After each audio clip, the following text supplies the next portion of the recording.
Assalamualaikum warahmatullahi wabarakatuh. Salam sejahtera dan salam sehat bagi kita semua. Sobat Pembelajar, dalam kesempatan yang baik ini, saya ingin berbagi dengan Sobat Pembelajar semua terkait dengan beberapa pemahaman mengenai salah satu tugas dari Direktorat Jenderal Kekayaan Negara sebagai penjaga dan pengelola aset negara. Kita ketahui bersama, Direktorat Jenderal Kekayaan Negara merupakan salah satu unit eselon 1 di lingkungan Kementerian Keuangan yang mempunyai tugas untuk mengelola dan menjaga aset negara yang diperoleh dari pembelanjaan keuangan negara maupun dari perolehan lainnya yang sah. Ibu Sri Mulyani Indrawati, Ibu Menteri Keuangan, dalam satu kesempatan menyampaikan bahwa uang rakyat Indonesia harus dikelola secara hati-hati dan akuntabel, baik dari sisi penerimaan negara, sisi pembiayaan, sisi belanja negara, dan dari sisi hasilnya, yaitu yang merupakan aset milik negara. Keuangan negara adalah uang rakyat Indonesia yang harus dikelola secara hati-hati, dikelola secara akuntabel, baik itu dari sisi penerimaan negara, baik dari sisi pembiayaan utang maupun dari sisi hasilnya, yaitu aset-aset milik negara.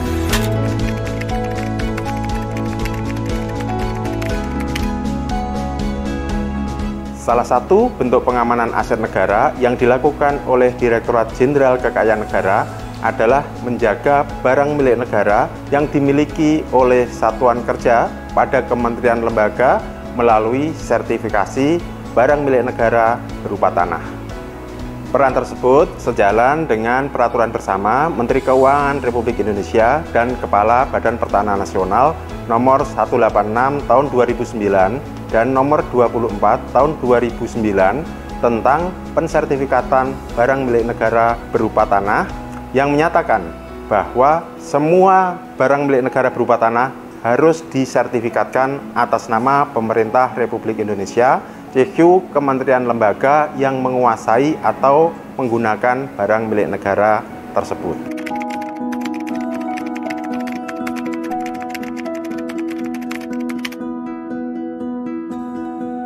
Kegiatan pensertifikatan BUMN berupa tanah pada kementerian lembaga juga merupakan tindak lanjut atas temuan Badan Pemeriksa Keuangan pada Laporan Keuangan Pemerintah Pusat tahun 2011 sampai dengan tahun 2014 yang menyatakan bahwa aset tetap belum didukung dokumen kepemilikan pada beberapa kementerian lembaga, sehingga BPK merekomendasikan agar pemerintah melakukan penertiban aset yang ini kemudian ditindaklanjuti dengan program sertifikasi barang milik negara berupa tanah.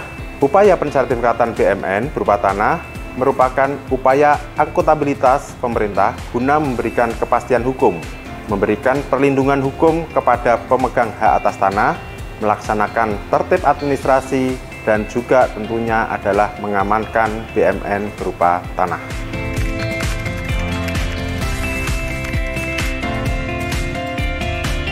Tertib secara administrasi dilakukan melalui pencatatan BUMN melalui Sistem Informasi Manajemen dan Akuntansi BUMN atau SIMAK BUMN dan aplikasi SIMAN, Sistem Informasi Manajemen Aset Negara. Kemudian pengamanan secara fisik dilaksanakan dengan membangun pagar dan atau mendirikan pelang pengaman agar tanah milik Satker tidak dialihfungsikan oleh pihak lain yang tidak bertanggung jawab.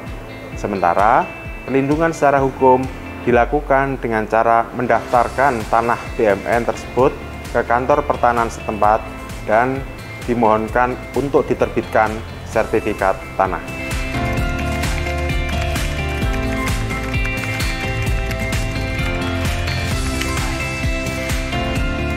Program pensertifikatan BUMN berupa tanah telah dilaksanakan Direktorat Jenderal Kekayaan Negara sejak tahun 2013 dan masih berlanjut hingga saat ini.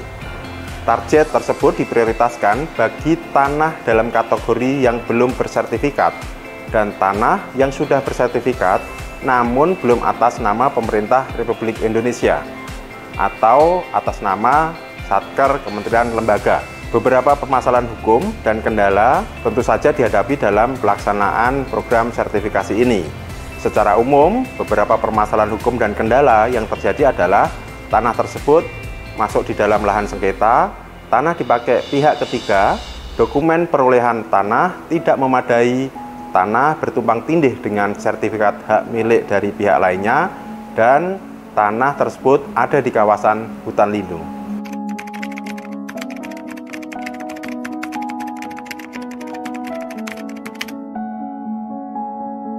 Sampai dengan tahun 2022, ditargetkan terdapat 94.945 bidang tanah di seluruh Indonesia yang perlu disertifikatkan.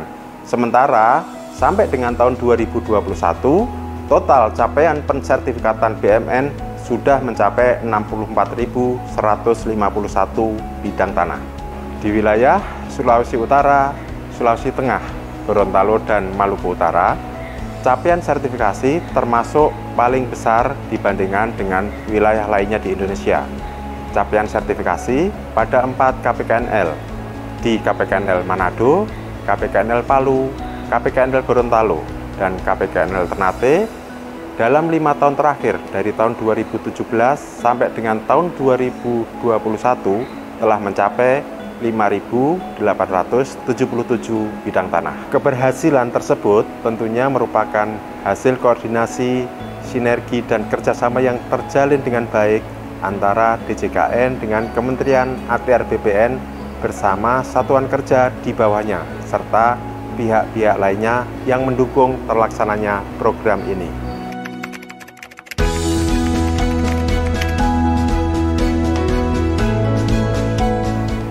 Program sertifikasi BMN berupa tanah dimaksudkan untuk mendorong revenue center sehingga tanah BMN dan bangunan gedung yang ada di atasnya tidak menjadi aset yang idle, namun dapat digunakan oleh satker kementerian lembaga yang membutuhkan, serta dapat dioptimalkan melalui berbagai bentuk pemanfaatan seperti sewa atau kerjasama pemanfaatan yang bisa menghasilkan penerimaan negara bukan pajak.